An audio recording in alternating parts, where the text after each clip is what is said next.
രാവിലെ എണീറ്റ ഒരു ചായ അല്ലെങ്കിൽ കാപ്പി അത് നമ്മളുടെയൊക്കെ മിക്കവാറും ആൾക്കാരുടെ ശീലത്തിൻ്റെ ഭാഗമാണല്ലേ. അതുപോലെ തന്നെ ഈവനിങ് ഒരു ചായയോ കാപ്പിയോ ഒക്കെ കുടിച്ച് കഴിഞ്ഞാൽ നമ്മളറിയാതെ തന്നെ ഒരു റിഫ്രഷ് ആവുന്നൊരു ഫീലിംഗ് കിട്ടും. ഇന്നൊരു വെറൈറ്റി ആയിട്ടുള്ള ഒരു ടീയുടെ റെസിപ്പിയാണ് കേട്ടോ. ഇന്ന് വൈകുന്നേരം ചായ ഇങ്ങനെ ഒന്ന് ട്രൈ ചെയ്ത് നോക്കൂ. നല്ല സൂപ്പർ ടേസ്റ്റുള്ളൊരു മസാല ടീയുടെ റെസിപ്പിയാണ്. അതിനായിട്ട് ഞാനൊരു സോസ് പാൻ വെച്ചിട്ടുണ്ട്. അതിലേക്ക് 1.5 കപ്പ് വെള്ളമാണ് ഒഴിച്ചു കൊടുത്തിരിക്കുന്നത്.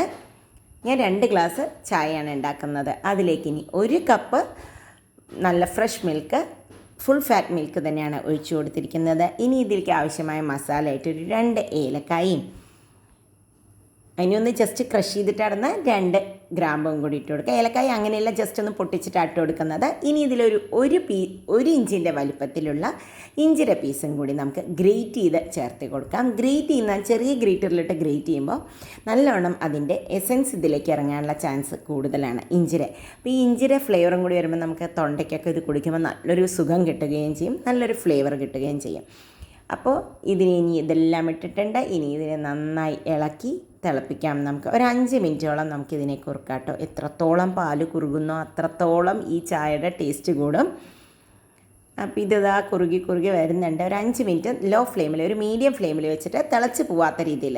അതുപോലെ പാലിൻ്റെ ഈ പാട തിളച്ച് പോയി കഴിഞ്ഞാൽ ആ ചായയുടെ ടേസ്റ്റ് തന്നെ മാറും. അതുകൊണ്ട് തന്നെ തിളച്ച് പോവാതെ ചെയ്യുക. അതുപോലെ ഇളക്കി കൊടുത്തുകൊണ്ടിരിക്കുക. ഇളക്കുമ്പോഴും ടേസ്റ്റ് കൂടുന്നുണ്ട് കേട്ടോ, കുറുകും. അപ്പോൾ ഇതാ നന്നായി ഒന്ന് കുറുകി വരുന്നുണ്ട് നമ്മുടെ. ഇനി ഇതിലേക്ക് ആവശ്യത്തിന് ചായപ്പൊടിയാണ് ഇട്ട് കൊടുക്കുന്നത്. ഇത് ടീ ലീവ്സിൻ്റെ മരത്തെയാണ്, കുറച്ച് തരികളുള്ളതാണ്. അതൊരു 2.25 ടീസ്പൂണോളം ഇട്ടെടുത്തിട്ടുണ്ട്.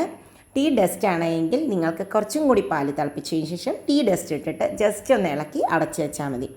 ഇത് തിളപ്പിക്കുമ്പോഴേ ഇതിലേക്ക് ചായയുടെ എസൻസ് ഇറങ്ങുള്ളൂ. അങ്ങനെയുള്ള സാധനമാണ് കേട്ടോ, ടീ ലീവ്സ് പോലെയുള്ളതാണ്. ഇനി ഇതൊന്ന് 5 മിനിറ്റോളം ലോ ഫ്ലെയിമിൽ കിടന്നിട്ട്, ലോ ടു മീഡിയം ഫ്ലെയിമിൽ കിടന്നിട്ട് കുറുകി വരണം. കുറുകുമ്പോഴാണ് ഈ ചായയുടെ ടേസ്റ്റ് കേട്ടോ. കുറുകിയ പാലിൽ ചായ കുടിച്ച് നോക്കൂ, എന്തൊരു ടേസ്റ്റാണെന്നറിയാം. ഇതാ നമ്മുടെ കളറൊക്കെ മാറി, നമ്മുടെ ചായയുടെ കളറൊക്കെ മാറിയുണ്ട് കണ്ടോ. അതുപോലെ നിങ്ങൾക്ക് ഈ കടുപ്പം, ഒരുപാട് കടുപ്പം വേണമെന്നില്ല എങ്കിൽ നിങ്ങൾക്ക് ഈ സ്റ്റേജിൽ വേണമെങ്കിൽ ഓഫ് ചെയ്യാം. ഞാൻ കുറച്ച് കടുപ്പത്തിലാണ് കുടിക്കുന്നത്. അതുകൊണ്ട് തന്നെ ഒരു 5 മിനിറ്റോളം നന്നായി ഇളക്കി കുറുക്കി എടുത്തിട്ടുണ്ട്. ഇപ്പോൾ ഇതാ നല്ല കടുപ്പായിട്ടുള്ള ചായ റെഡി ആയിട്ടുണ്ട്. ഇനി ഇതിനെ നമുക്കൊരു സ്ട്രെയിനറിലേക്ക് ഒഴിച്ചു കൊടുക്കാം. ഇതിലിപ്പോൾ ഈ മസാല എല്ലാം കൂടി നിങ്ങൾക്കൊരു ഇഞ്ചിയും വെളുത്തുള്ളിയും ചതയ്ക്കുന്ന അതിലിട്ടിട്ട് വേണമെങ്കിൽ ഒന്ന് ക്രഷ് ചെയ്തിട്ട് ഇട്ട് കൊടുക്കുകയും ചെയ്യാൻ വേണമെങ്കിൽ. ഇപ്പോൾ ഇതാ നമ്മുടെ സ്ട്രെയിനർ എന്ന് എടുത്തിട്ടുണ്ട്. ഇനി ഇതിൽ ഞാൻ ഒട്ടും പഞ്ചസാര ഇട്ടിട്ടില്ല. നിങ്ങൾക്ക് പഞ്ചസാര ഇട്ട് കുടിക്കുന്ന ആൾക്കാരാണെങ്കിൽ പാല് തിളപ്പിക്കുമ്പോൾ തന്നെ പഞ്ചസാര ഇടാം. ഇതിലിപ്പോൾ എനിക്ക് 1 ഗ്ലാസ്സിൽ ചായയ്ക്ക് പഞ്ചസാര ആവശ്യമുള്ളൂ. ഞാൻ 1 ഗ്ലാസ് പഞ്ചസാര ഇല്ലാത്ത മസാല ടീ മാറ്റിയിട്ടുണ്ട്. ഇനി ഇതാ അതിനെ ഒന്ന് ആറ്റിങ്ങനെ ചായ ഇതുമാതിരി ആറ്റി ഒരു 2 ഇളക്കിയിട്ടൊക്കെ കുടിക്കുമ്പോഴാണ് ആ ചായയുടെ പതയോടുകൂടി കാണുമ്പോൾ തന്നെ കുടിക്കാൻ തോന്നില്ലേ. ഇനി അടുത്ത ഗ്ലാസ്സിൽ ഞാൻ കുറച്ച് മധുരം ഇടട്ടെ. അപ്പോൾ 1 ടീസ്പൂണോളം മധുരം മാത്രമേ ഞാൻ ഇട്ട് കൊടുക്കുന്നുള്ളൂ. ഇനി അതിലേക്ക് ചായ ഒഴിച്ച് നമുക്ക് നന്നായി ഒന്ന് ഇളക്കി കൊടുക്കാം. എല്ലാവർക്കും മധുരമുള്ള ചായയാണ് വേണ്ടെങ്കിൽ നിങ്ങൾക്ക് പാല് തിളപ്പിക്കുന്ന സമയത്ത് തന്നെ അതിൽ മധുരവും ഇട്ട് കൊടുക്കാം. ഇപ്പോൾ ഇതിൽ ഒരുപാട് മധുരമൊന്നുമില്ല, വേണ്ടത്ര മധുരം മാത്രമേ ചേർത്തിട്ടുള്ളൂ. അപ്പോൾ അത് അടിപൊളി മസാല ടീ അപ്പോൾ ഉണ്ടാക്കി റെഡി ആയിട്ടുണ്ട്. നിങ്ങളും ഉണ്ടാക്കി കുടിച്ച് നോക്കി അഭിപ്രായങ്ങൾ അറിയിക്കുമല്ലോ. വീണ്ടും അടുത്ത വീഡിയോയിൽ കാണാം. ബൈ.